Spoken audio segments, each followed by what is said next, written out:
Bonjour à tous, alors aujourd'hui je suis avec mon ami Pierre et on va tester un jeu de développement personnel, un jeu de cartes, donc voilà, que je viens de recevoir. Donc apparemment c'est un jeu pour mieux se connaître soi-même et sous forme de questions, donc on va voir ce que ça vaut. Donc voilà, on découvre le truc, j'ouvre le colis, hop, donc c'est ça. Jeu de cartes contrôle, ça s'appelle contrôle. Le jeu de cartes contrôle est composé de 55 cartes, posant chacune une question. Tirez une carte au hasard et laissez émerger au plus profond de vous les sentiments, les émotions, les pensées. Découvrez-vous, apprenez à connaître votre partenaire, vos amis, vos proches. Renforcez vos attitudes mentales. Ok, on va tester ce jeu de cartes de développement personnel. Un jeu de cartes pour se poser des questions. C'est marrant que ça s'appelle contrôle. Ouais, ça s'appelle contrôle. C'est plutôt l'inverse, le développement personnel du coup. C'est vrai que moi aussi je trouvais le titre un peu... Après c'est en anglais, tu vois, c'est control en anglais. Ah oui, d'accord. Je sais pas si c'est exactement le même sens. Je sais pas. Bon, on va essayer. Ou c'est peut-être le sens inverse justement. Alors il n'y a pas de... En fait il n'y a pas vraiment de règles, ça a l'air tout simple. Il suffit de tirer une carte et de répondre à des questions. Au hasard alors. Tiens. Tac. Ah, ça c'est pas mal. Puis la question est bien posée là. Enfin, c'est simple à comprendre. Quels sont les domaines dans lesquels je brille? Ouais, c'est pas si simple à répondre en tout cas. En plus, ça suppose un certain... Ça suppose une assurance en fait. Dire je suis brillant dans tel domaine. Oui, ça t'oblige à reconnaître qu'il y a des domaines dans lesquels tu brilles. Ou à reconnaître ou à exagérer. Un peu difficile. Ouais, bon, essaye d'être sincère. Ne pas exagérer, tu vois. Il y a des domaines dans lesquels tu brilles. Parfois, les gens, l'autre, l'ami ou la famille le sait mieux que soi-même, je trouve, ces choses-là. Ouais. Ou alors c'est mon côté pudique chrétien, tu sais qui. Donc tu brilles par ta pudeur chrétienne? Ouais, c'est ça. Je brille par ma pudeur chrétienne. Non, peut-être pas. Ouais, alors qu'est-ce que je pourrais dire? Les domaines, c'est vaste un domaine, non? C'est un champ d'activité ou des compétences, c'est ça? Ou des traits de caractère? Ouais. Bah, je dirais dans. C'est large, c'est large. C'est large, ouais. Dans la.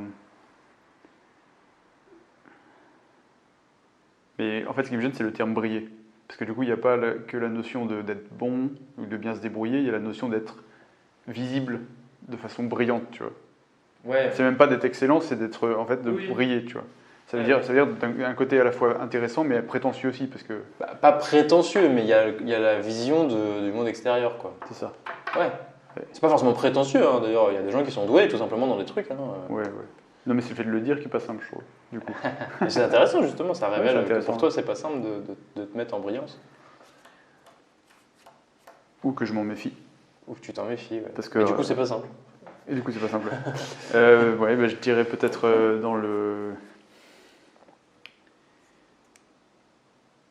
dans la rencontre, peut-être. Peut-être non, je me débrouille plutôt bien.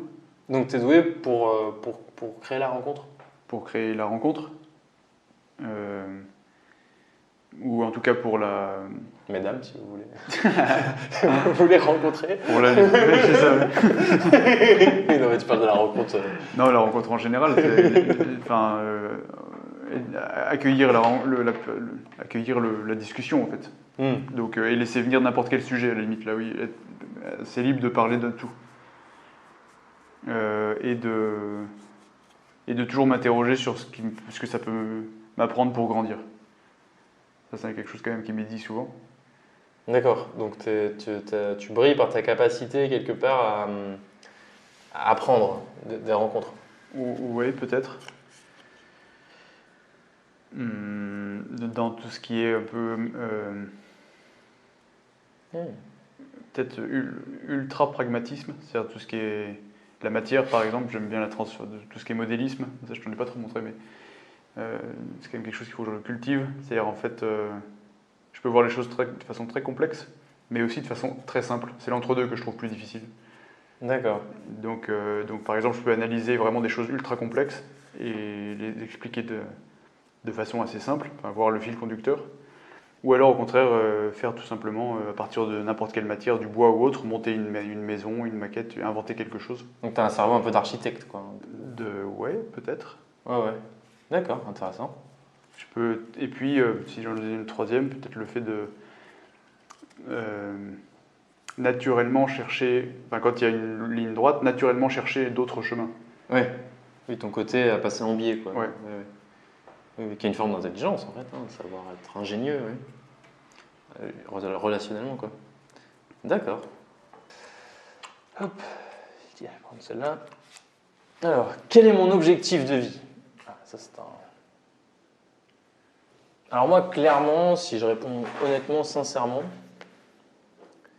parce que je crois qu'on ne choisit pas vraiment ce qu'on a dans le bide, c'est quelque chose qui est là, quoi. Ouais. Moi, il y a clairement un désir de postérité en moi, que je vois très clairement. Un désir de m'inscrire dans le temps, quoi, de pondre un truc qui me survive.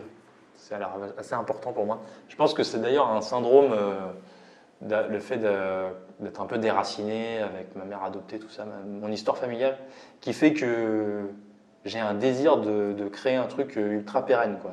Je sais pas. Que ce soit un bouquin, un film, un truc qui survive, qui passe le temps, quoi. Et j'ai un délire comme ça. Et ça, c'est clair que c'est très fort chez moi. J'ai aussi un truc par rapport à la résilience, au fait d'aider, faire quelque chose pour la souffrance des gens. Ça aussi, c'est très fort. C'est un truc qui est là. Voilà. Je dirais que c'est mes objectifs de vie. Et ouais, en ce moment, je pense aussi, j'aimerais bien un jour fonder une famille aussi. Ça, c'est un peu récent que ça me travaille dans la tête, mais je pense que j'aimerais bien. Une dynastie.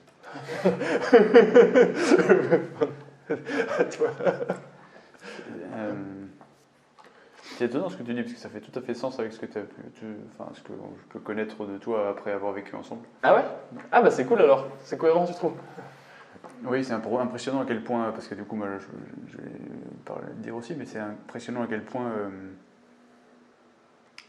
notre futur, donc objectif, est aussi quand même en grande partie déterminé par la lecture que l'on fait de notre passé, de nos racines. Quel est mon objectif dans la vie? D'ailleurs, c'était au singulier, tu en as fait 3. Ah, c'est vrai. Mais pourquoi pas, c'est très bien, c'est intéressant. Je crois que c'est progresser toujours vers ce qui constitue pour moi l'essentiel, c'est-à-dire développer la vie spirituelle, donc mon fort intérieur et la relation aux autres. Parce que je crois que c'est ce qui nourrit de façon gratuite et infinie, et qui nous porte dans un au-delà qui est déjà présent aujourd'hui, donc qui nous fait cultiver la deuxième partie de nous-mêmes au-delà de physique pure. Et dans le prolongement, je crois du coup que c'est favoriser toujours plus la rencontre en fait, et une vie aussi bien personnelle ou à deux ou en collectivité qui soit la plus saine possible par rapport à nos besoins profonds justement, c'est-à-dire arriver à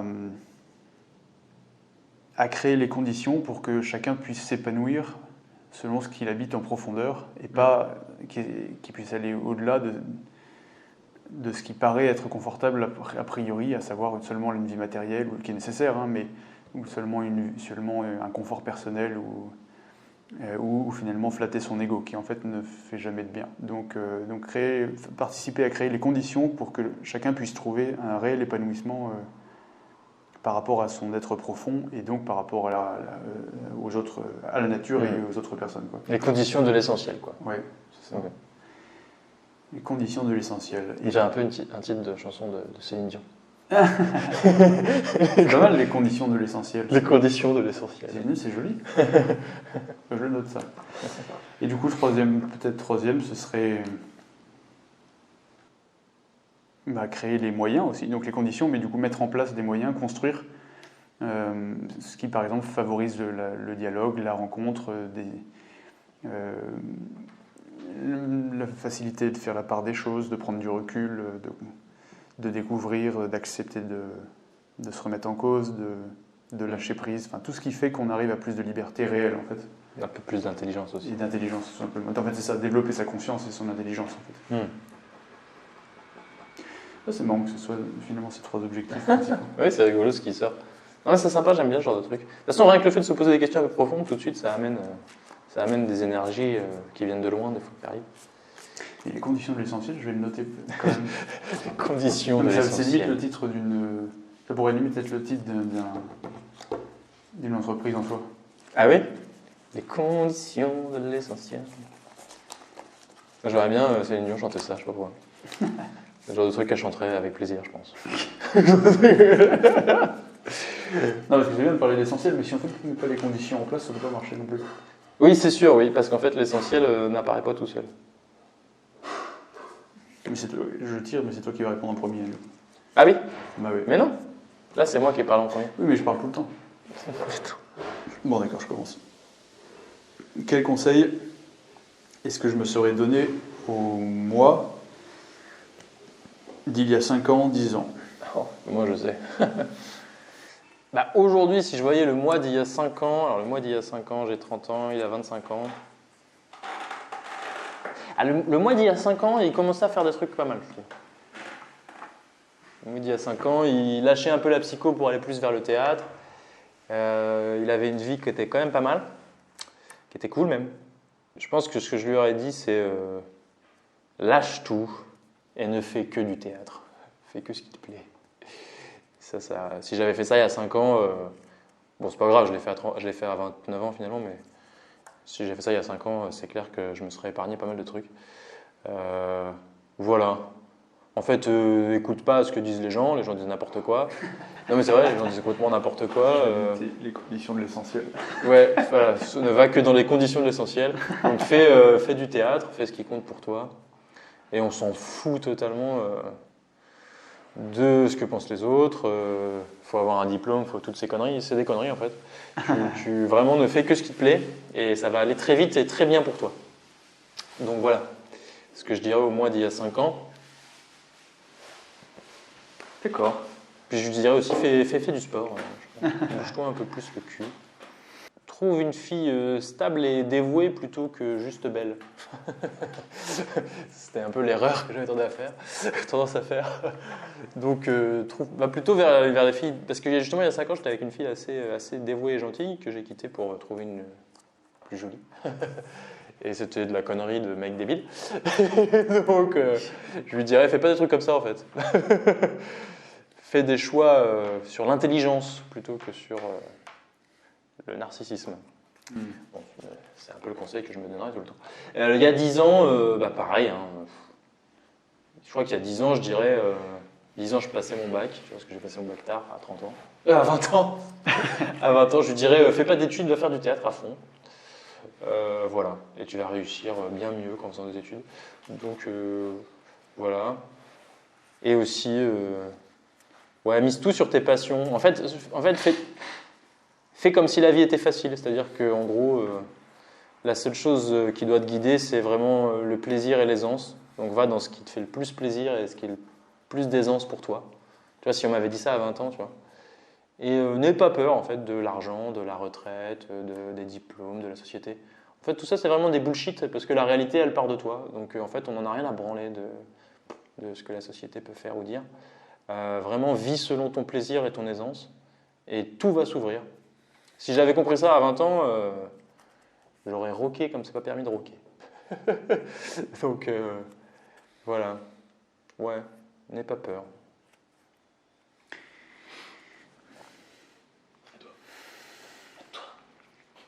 Pour il y a 10 ans, je pense la même chose que toi. Au début, n'aie pas peur.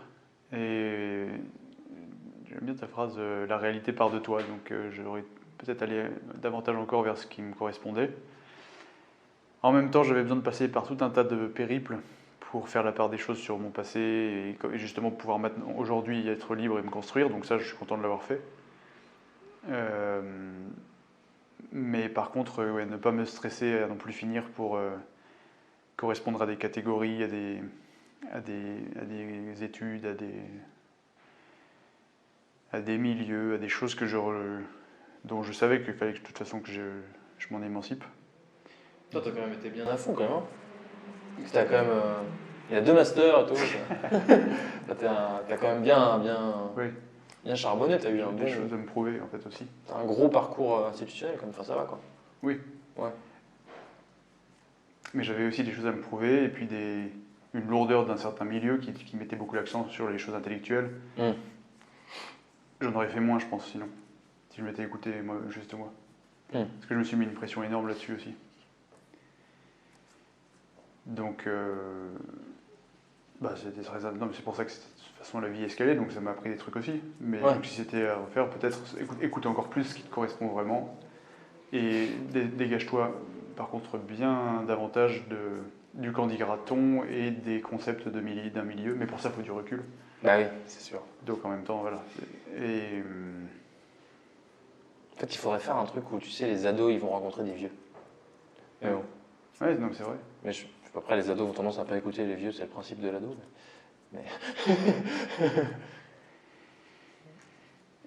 Ouais.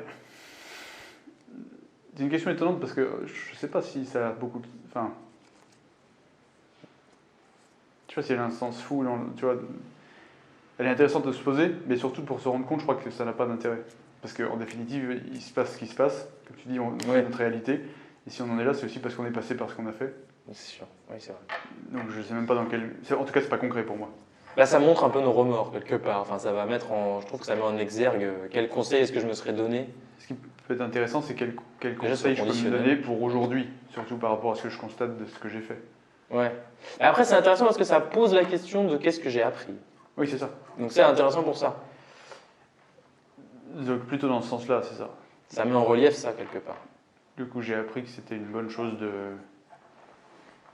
de s'écouter, de suivre le chemin qui me correspond le mieux, de ne plus avoir peur le moins possible, de m'abandonner. Alors moi, j'appelle au Dieu chrétien, mais tu peux l'appeler au grand tout, et toi plus peut-être.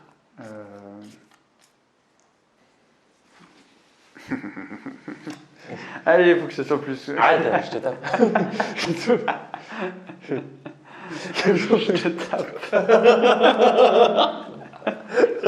Le gros t'arrête, arrête que je te tape. Et voilà, vous découvrez un autre côté de moi-même. Je tape les gens. Ah oui, non, oui, on tire cette dernière carte. Hop, donc cette dernière carte, que signifie l'amour pour moi? Mais tu l'as choisi ça? Bah, en fait, elle était tout le temps à la fin. Ah bon? Et du coup, j'ai eu envie de la prendre, parce que sinon je la voyais. Que signifie l'amour pour moi? Question de starber, ça. Non, mais c'est un truc de ouf, tu vois, de répondre à une question comme ça. Ces questions, elles sont quand même assez intéressantes, mais perchées. Ça perche à donf. Que signifie l'amour pour moi? Tu vois, ça te perche à donf. T'es obligé de te percher à donf.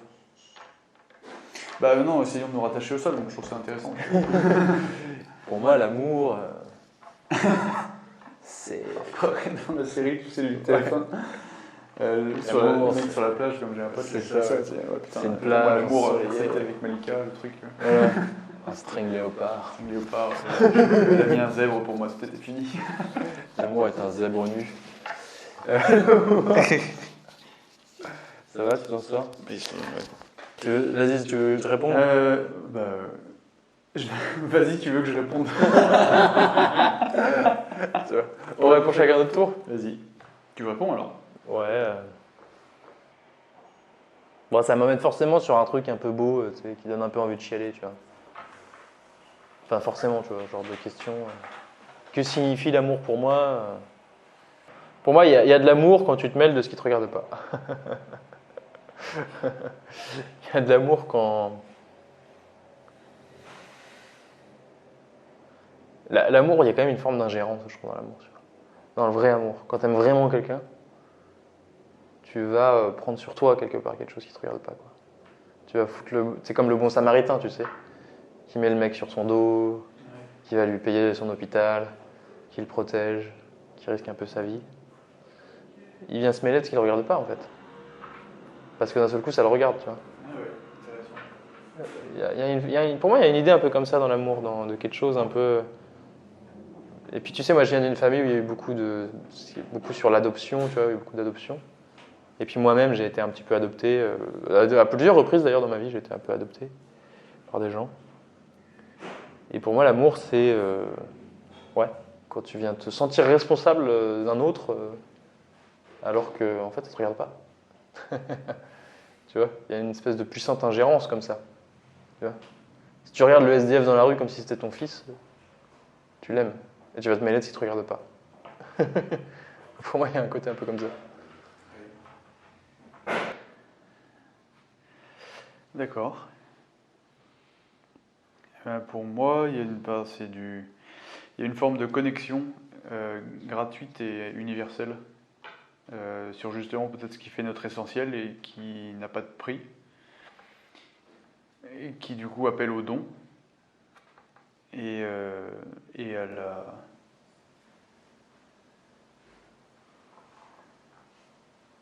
l'abandon un peu.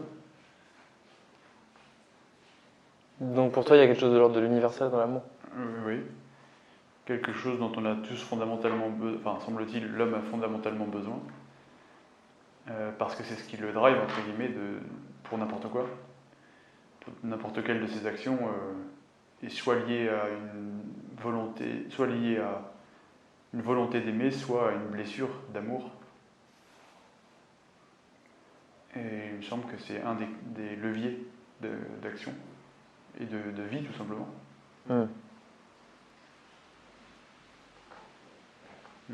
Nice. Bon, bah c'est intéressant ce jeu. Voilà. C'est un jeu assez intéressant. Ouais. Ça amène dans la profondeur, à se poser des questions profondes. C'est intéressant. C'est un bon. Ouais, c'est bien comme idée. En plus, sous forme de carte comme ça, c'est rigolo. Ouais, c'est pas mal. Ouais, je trouve ça très intéressant. Et ça vaut le coup de le faire avec. Peut-être plus avec des proches qu'avec des gens comme ça qu'on connaît pas trop, je pense. Bah, c'est touchant quand tu fais ça. Bah, moi, par exemple, il y a des moments où je trouve ça touchant, tu vois. Comme je te connais, quand même, on a vécu 1 an ensemble. Du coup, c'est un de mes colocs à la coloc géante où je vis. Et voilà. C'est un peu, ouais, t'es un peu mon gros pote de la coloc, quoi. Enfin, ouais. Ouais, moi aussi, Clairement, ouais. c'est réciproque. Et donc, C'est mon ami. c'est ça. Mais donc oui, c'est peut-être très intéressant à faire avec des proches, ce jeu. Je pense aussi, ouais. Puis c'est intéressant parce que du coup, tu as aussi le regard de l'autre qui te connaît un peu, tu vois, qui t'a un peu vu évoluer, qui connaît un peu tes façons. C'est intéressant, tu vois, du coup, ça crée Ouais, clairement. une grosse cohérence dans le truc. Bon, voilà, merci d'avoir regardé cette vidéo. Du coup, le jeu de cartes s'appelle Control, c'est un jeu de cartes de développement personnel. Voilà. Et du coup, la marque, c'est Beyond. Et voilà. Et en fait, c'est eux qui m'ont contacté, hein, ils m'ont contacté par mail. Et ils m'ont demandé, ils m'ont proposé donc de m'offrir un jeu de cartes et si ça me plaisait, de l'essayer, de le tester quoi, sous forme de vidéo. Bon voilà, je trouvais l'idée cool parce que ça correspondait. Enfin moi j'aime bien évidemment regarder en moi, tout ça c'est un peu le délire de ma chaîne, de mon propos. Donc j'aime bien l'idée de la conscience. Et donc c'est pour ça que je trouvais ça intéressant de faire un jeu de cartes qui pousse à regarder en soi et à se poser des questions. Du coup j'ai accepté de faire ça. Voilà, j'espère que ça vous a plu et si vous voulez vous procurer le jeu de cartes, ça s'appelle Control. Voilà. Control en anglais. Hein, voilà. Donc c'est C-O-N-T-R-O-L. Voilà. Merci, au revoir. Merci.